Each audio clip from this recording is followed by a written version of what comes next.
आजच्या भागामध्ये आपण पाहणार आहोत सावलीची बाजू समजावून सांगत असताना सारंग बोलत असतो की सावलीची यामध्ये काहीच चूक नाही आहे, कारण सावलीने आपल्यापासून काहीच लपवलं नाही आहे. त्यावर सुद्धा आता तिलोत्तमा भडकलेली असते.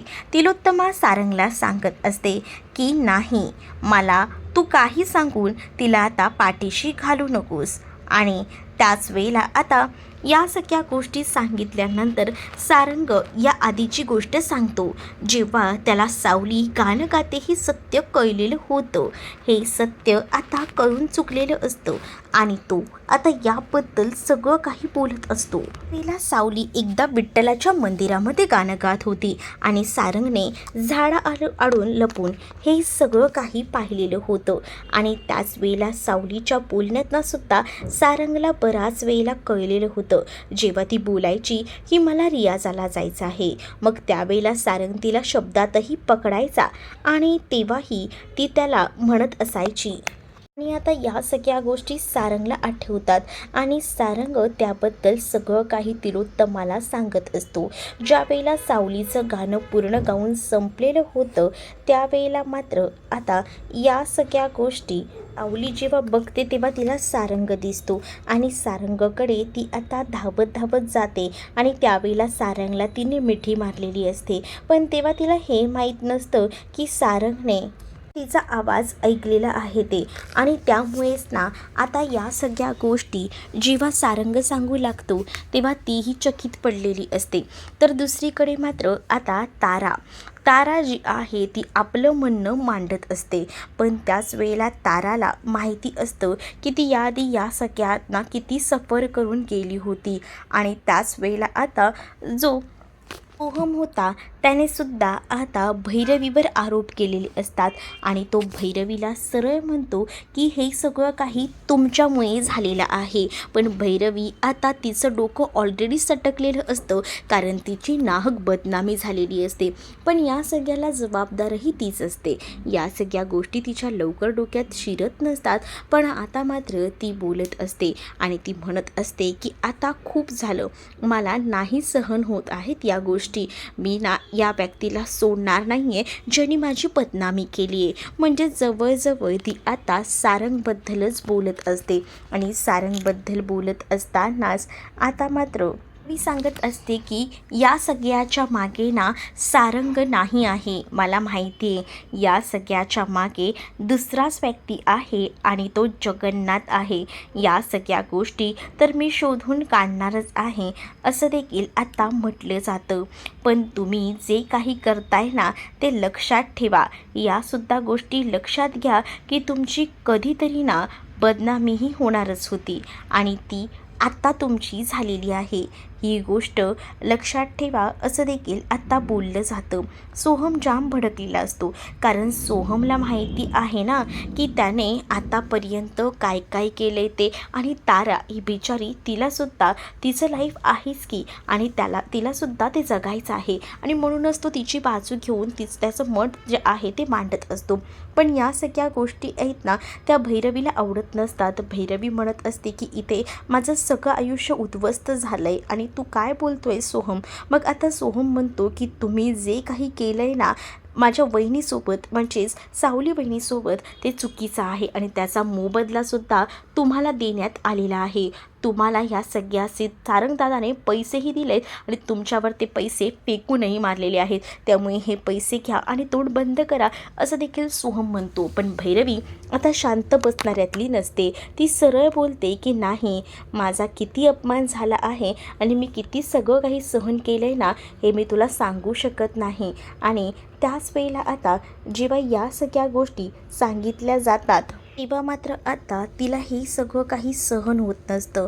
मुळात आहे ना तिला असं वाटत असतं की तिने एकदम व्यवस्थित राहावं, फिट राहावं आणि त्यासाठी तिने ताराला ह्या सगळ्यासाठी खूप मेहनत मी ताराकडनं करून घेतली आहे. आणि आता तुम्ही लोक मला नावं ठेवताय. मी तारासाठी बऱ्याच कष्टा खाल्ल्या आहे. तिला लहानाचं मोठं मी कसं केलं आहे ना ते मला माहिती आहे. पण आता तुम्हाला एक गोष्ट कळते का, या सगळ्यामध्ये तारा ताराची काय चूक आहे? तारालासुद्धा या सगळ्या गोष्टी नको आहेत, तरीसुद्धा तुम्ही या गोष्टी तिच्यावर लादल्या आहेत, तरीसुद्धा बिचारी काहीच बोलत नाही आहे. तेवढ्यातच आता सुमन देखील तिथे आलेला असतो आणि सुमनही आता भैरवीचं सगळं सत्य तारासमोर आणतो आणि तो म्हणत असतो की तुला सांगतो या सगळ्या गोष्टी. दुसरीकडे मात्र आता चंद्रकांत जी आहेत ना, म्हणजे सारंगचे बाबा, ते सुद्धा आता सावलीची बाजू घेऊन तिलोत्तमाला समजवत असतात आणि या सगळ्या गोष्टी मलाही कळल्या होत्या आणि मीही तुझ्यापासून हे सत्य लपवलं आहे असं ते तिलोत्तमाला बोलतात. तिलोत्तमा त्यांना बोलते की तुम्ही उगाच ना आता या मुलीला पाठीशी घालण्यासाठी ना हे सगळं करताय. मला ना या सगळ्या गोष्टी ना बिलकुलही आवडल्या नाहीत असं देखील आता बोललं जातं.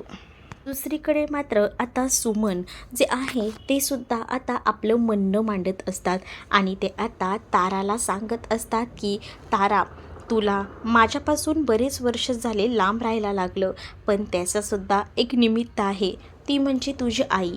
तिनेच तुला माझ्यापासून लांब केलं. तेव्हाही तुला ते कळत नव्हत्यात गोष्टी. मग मीही तुला विचार केला नाही की तुला एवढ्याशा वयात काही कळेल करून. मग तेव्हासुद्धा मला तुझी खूप जास्त काळजी होती. मी प्रत्येक क्षणाक्षणाला तुला आठवण करायचो. पण तुला माहिती आहे का, ही बाई ना एवढी निगरघट्ट आहे ना की ती मला तुला कधीच भेटू द्यायची नाही. उलटही मला कमी लेखायची आणि हिने मला बाहेरही काढलं होतं, तुझ्यापासून लांब ठेवलं होतं असं देखील आता सुमन जे आहे ते मात्र आता ताराला सगळं सत्य सांगत असतात. पण आता तारा पूर्णपणे कन्फ्यूज झालेली असते की नक्की मी कोणाला साथ देऊ, कोणाच्या पाठीशी उभी राहू हे आता ताराला कळत नसतं. कारण तारा म्हणते की मी ज्या व्यक्तीवर प्रेम केलं, ज्याच्यासोबत मला राहायचं आहे, त्याच्यासोबत संसार करायचा आहे, त्या घरातसुद्धा माझं नाव बदनाम झालेलं आहे, हे सगळं भैरवी तुझ्यामुळे, आईला ती सरळ बोलते. आणि दुसरीकडे मात्र आता या सगळ्या गोष्टींमध्ये ना मला खरंच कळत नाही आहे की काय करावं आणि काय नको ते.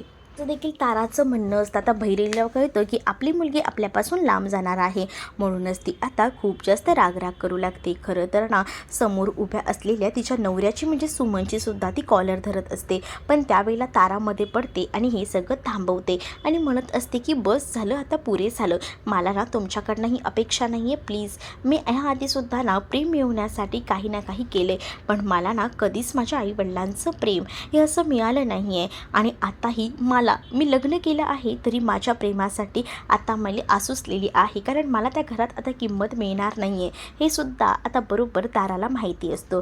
कारण तारालाही माहिती आहे तिने किती खोटारडेपणा केला आहे ते, आणि म्हणूनच ती आता या सगळ्याला भैरवीला जिम्मेदार ठरवत असते. पण आता तिचे बाबा सुमन तिला वेगळ्या पद्धतीने समजवतात, म्हणूनच ती आता बाबांसोबत राहायचा निर्णय घेते. बाबांना ते ॲक्सेप्ट करते आणि बाबा मी तुमच्यासोबत येते असंही म्हणते. मग त्यावेळेला आता इकडे सोहमही तिला म्हणतो की हे तू काय बोलतेस, अगं मीही तुला कुठे वाऱ्यावर सोडतोय, माझाही तुला आधार आहे, मीही तुझ्यासोबत आहे, तू काळजी करू नकोस. आणि असं बोलून तो आता तिची बाजू घेऊ लागतो आणि तेव्हा तिच्या डोळ्यात लगेचच पाणी येतं आणि मग तीही विचार करते की नाही बरोबर आहे, या सगळ्या गोष्टी म्हणजे माझं कुठेतरी चुकत आहे आणि म्हणूनच मला तर ॲक्सेप्टही सोहम करायला तयार आहे. मग ती सोहमला जाऊन कडकडून मिठी मारते आणि मग काय सोहम आणि इथे आता ते यायला निघालेले असतात. तर दुसरीकडे मात्र आता पाहायला मिळतं सावलीला आता ॲक्सेप्ट केलं जातं, पण सावलीला ॲक्सेप्ट करत असताना तिलोत्तमा तिला समजूनही घेत असते. पण दुसरीकडे मात्र आता तिथे तारा येते.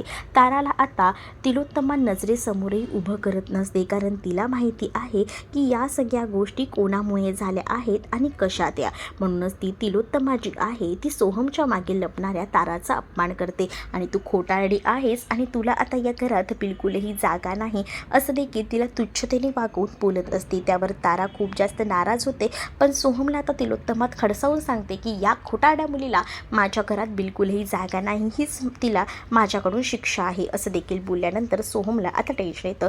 तर तुम्हाला कसा वाटला हा एपिसोड कमेंटमध्ये सांगा. चॅनलवर नवीन असाल तर चॅनलला सबस्क्राईब करा. चला तर मग भेटूया पुढच्या भागात. तोपर्यंत टाटा बाय.